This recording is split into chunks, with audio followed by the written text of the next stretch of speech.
Recently, I started doing a series of videos called Interesting Affordable Guitars That I Found. The series covers exclusive and special run series of Squiers and other manufacturers that are coming out shortly. You can pre-order, and basically pointing you to who has them for sale. Chicago Music Exchange currently has a Squier Classic Vibe 50s Butterscotch Blonde Telecaster that I covered in my last video. It has one difference though. It comes with a humbucker in the neck and a single coil in the bridge instead of the standard tele configuration of two single coils. It really caught my interest, and after I released the video I was worried that they would sell out and I wouldn't be able to buy one, so I ordered. I was really happy to find out that it was not a pre-order like the others, that they actually had them in stock, and a few days later the guitar showed up at my door. Here are the general specifications for the guitar. The body material is made of pine. The neck and fretboard material are maple. The knot material is bone, although I've reached out to Chicago Music Exchange because I don't know the accuracy of that spec. Nut width is 1.65, scale length 25.5, number of frets 21. The bridge pickup is a Fender Design Alnico single coil, and the neck pickup is a Fender Design Alnico humbucker. It has standard Telecaster controls and switching with a master volume, master tone,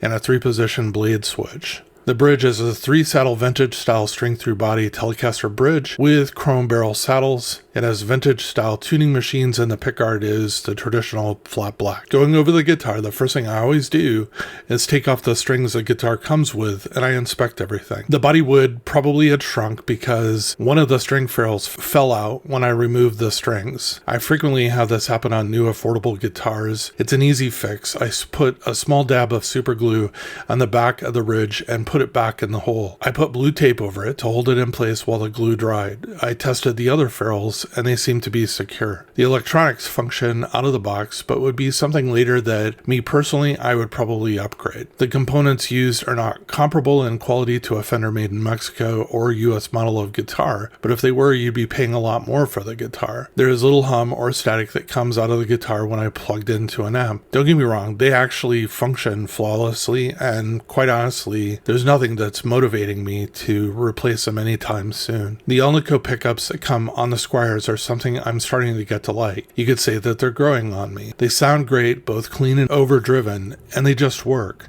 When I took off the pickguard, I was happy to see the pickup route is large enough in the neck position for a non-dog ear P90 pickup. It's really nice to have options. Examining the frets, I found no fret rock anywhere on the fretboard, and the sides of the frets were comparable to a more expensive guitar in that they were not sharp, and I felt smooth basically as I ran my hands up and down the sides. The fit and finish of the guitar is very nice. The only ding I would give is the high gloss poly finish on the back of the neck. It makes it a little bit difficult to play, and otherwise the guitar looks and feels basically great. I know that it does not go with the 50s theme of the guitar because Fender first installed a humbucker pickup in the neck position of a Telecaster in 1972. The guitar just looks mean with the humbucker installed, and somehow it just works aesthetically. Sound-wise, I actually prefer the sound of a humbucker in the neck of a Telecaster. I think it makes the pickup position more usable. It has a far warmer tone over the single coil pickup. Some say they prefer the twangy sound of the original single coil neck pickup over a humbucker. For my reference, I pulled out one of my Squier Classic Vibe 50s Telecasters with the standard single coil